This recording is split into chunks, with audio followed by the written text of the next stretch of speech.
Hi, and welcome to another installment of whatever this is. Today we're going to review a camera that everyone on YouTube reviewed 1,000 years ago, Sony ZV-1. So why did I buy this camera when I have a perfectly working Panasonic that's filming me right now? Well, there are a couple of reasons. Firstly, my Panasonic is a pretty hefty camera that weighs about a kilogram with the kit lens attached. Secondly, Panasonic is notorious for their crappy video autofocus, and I just wanted a camera that I could put on a tripod and make a video without having to fiddle with the smartphone, dial in manual focus, and then when I upload the video to my computer, find out that half the video is kinda useless because I moved forward or backward a little bit, and because of depth of field, the focus has shifted completely. Oh, and lastly, this camera is just fun to use. Now you might be asking yourself, why get this camera when for a similar price you can get one of Sony's APS-C cameras that have bigger sensor, interchangeable lenses, and so on? Well, it's true. For the same amount of money you can get a Sony 6400 or ZV-10, and they're good cameras, with one major flaw that just kind of bothers me, and that flaw is rolling shutter. Now, I used ZV-E10 before, and the rolling shutter is horrendous on that camera. I mean horrendous. When you move the camera even a little bit, I don't mean like fast pans, I mean just a little bit, you know, controlled movement on a tripod, and you're shooting in 24p, the frame just skews like it's a 2006 web camera. Now, one thing that I don't see mentioned in a lot of reviews is that this is possibly the cheapest camera you can get with a stacked sensor. Now, what that means is that you get much less rolling shutter, you get much higher readout speeds, and you can get high bursts in photo mode, like 20 frames per second raw images with continuous autofocus high.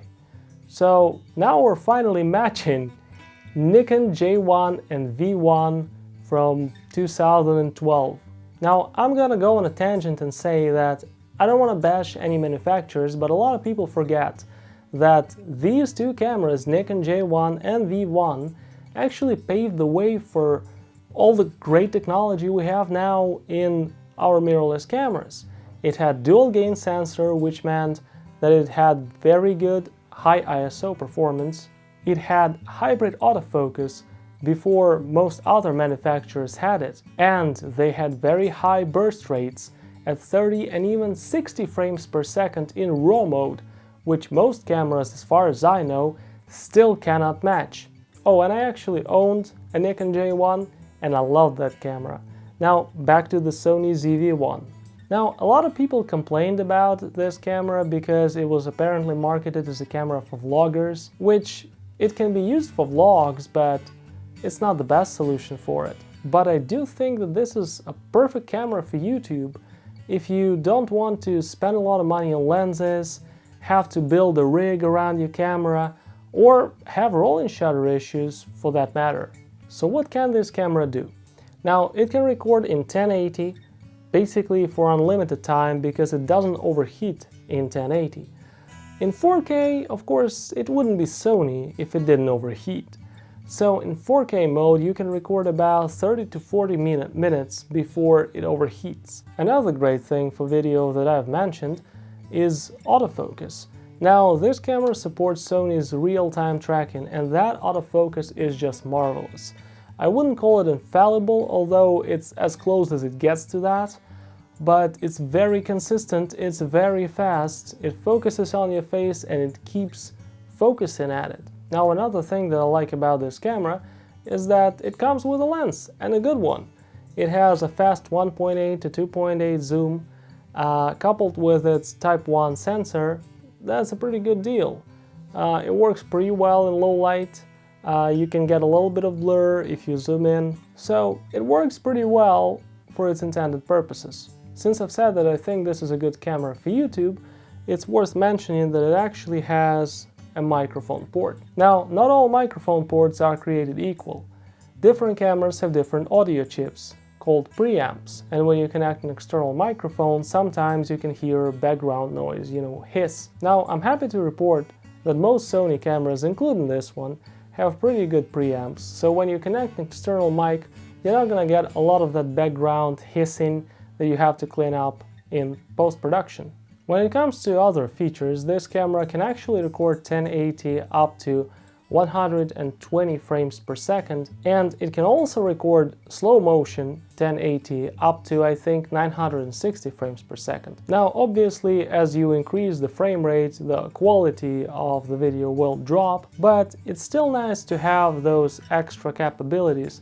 In my testing, I would say that you can actually use 1080, 240 and even 480p to record slow motion, and it'll still look pretty good.